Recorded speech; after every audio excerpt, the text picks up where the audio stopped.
শবে বরাত কুরআনের যে আরবি শব্দটির অনুকূলে পালিত হয়ে আসছে তা হলো লাইলাতুল মুবারাকা। হাদিস শরীফে যাকে লাইলাতুন নিসফি মিন শাবান বা শাবান মাসের মধ্য দিবসের রজনী বলা হয়েছে।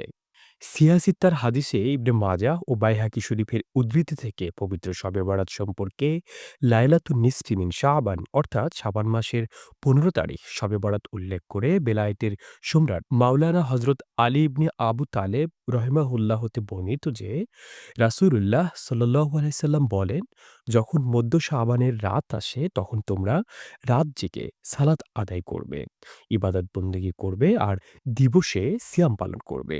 কেননা আল্লাহ তাআলা সূর্যাস্তের পর দুনিয়ার আকাশে অবতরণ করে বলেন, আছো কি কেউ ক্ষমা প্রার্থনাকারী?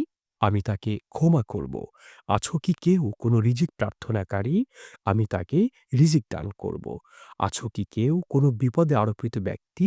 আমি তাকে বিপদ থেকে উদ্ধার করব। আছো কি কেউ অসুস্থ ব্যক্তি? আমি তাকে সুস্থতা দান করব।" এভাবে ফজর পর্যন্ত বলা হয়ে থাকে। ইবনে মাজাহ, বাইহাকি শরীফ। শবে বরাত বরকতময় রজনীর ইবাদত। এই রাতে এশার নামাজের পর থেকে জায়নামাজে বসে ইস্তিগফার যতটা করা সম্ভব করা যাবে। কমপক্ষে ৭ বার সূরা ফাতিহা, ৫ বার সূরা ইখলাস কমপক্ষে ৭ বার এবং যেকোনো দরুদ শরীফ কমপক্ষে ১১ বার করে পড়তে হবে।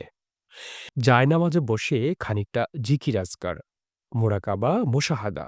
বেশি সময় যারা ইবাদত করতে চান তারা রাতে কমপক্ষে ১২ রাকাত নফল নামাজ পড়তে পারেন।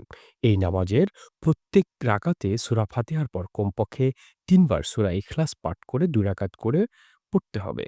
শাহ মোহাম্মদ ওয়ালিউল্লাহ, তরঙ্গ টিভি।